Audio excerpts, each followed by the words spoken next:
G'day everyone, my name is Dominic from Tom's Outdoors, and today we're just here at the junction, Tumut River, doing a quick long-term test review on the Fjällräven KEB 52 litre hiking pack.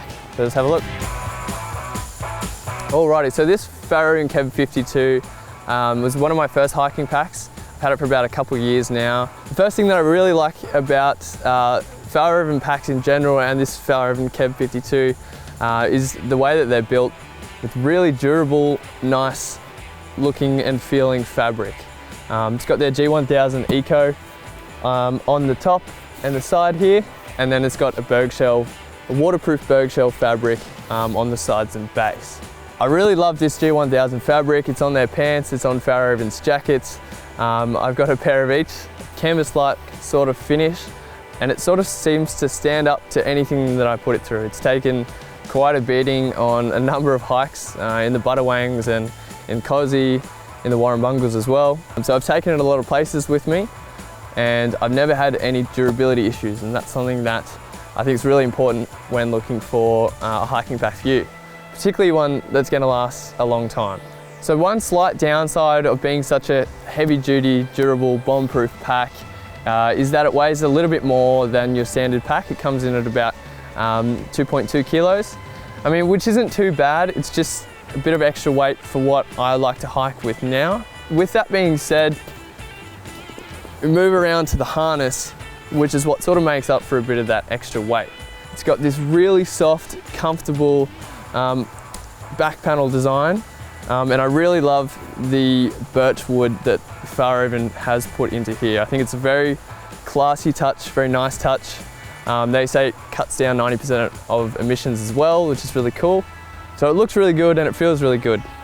The padding on the hip belts is thick, on the lower back, on the upper back and the shoulders as well. So even while it's a little bit heavier than what I like to hike with now, the way that this back panel and the harness system is set up, it really disperses the load and it makes up for that extra weight.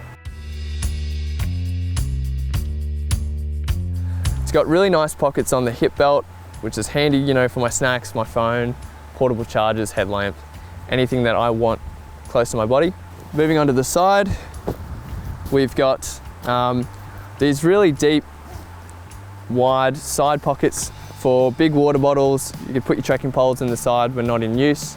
It's also ski carry compatible.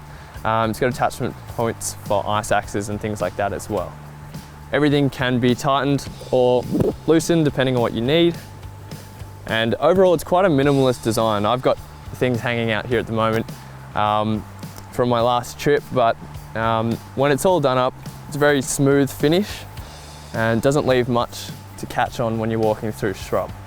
I quite like the brain system on the pack here. It's got a zipper on the top for all the external stuff you want to keep readily available. I put my PLB in there, for example.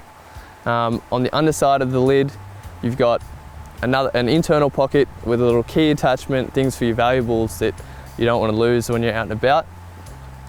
Inside, you've got one main compartment. It's not split for a sleeping compartment and a top, it's just one internal compartment on the inside that can be opened from the bottom as well. So what I'll do is I'll put my tent, sleeping bag, and all my sleep gear at the bottom.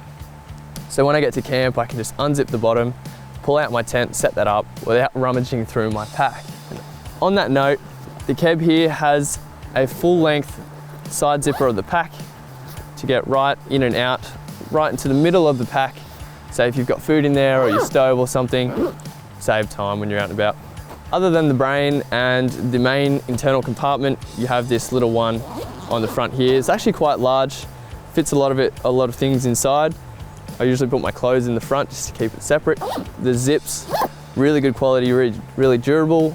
I haven't really had any issues with them catching, so I've been really impressed with that side of things. One thing I forgot to mention about the back panel here is that while it is comfortable, one thing I don't like as much about it is that when hiking in hot weather, you will get a sweaty back.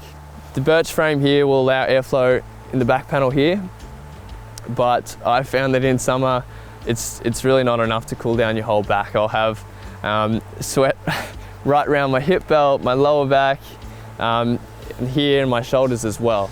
It helps with the weight, it really does, but when it comes to hot and humid weather, you can expect a little bit of sweat there. In my eyes, it is more of a winter, maybe autumn, spring, shoulder season pack than a summer pack. Especially when hiking in winter, I find that the G1000 fabric handles the rain pretty well. If you wax it up, light showers, not gonna be a problem. However, if you're ever caught in a heavy downpour, you're gonna wanna pull out the rain cover that comes included with the pack.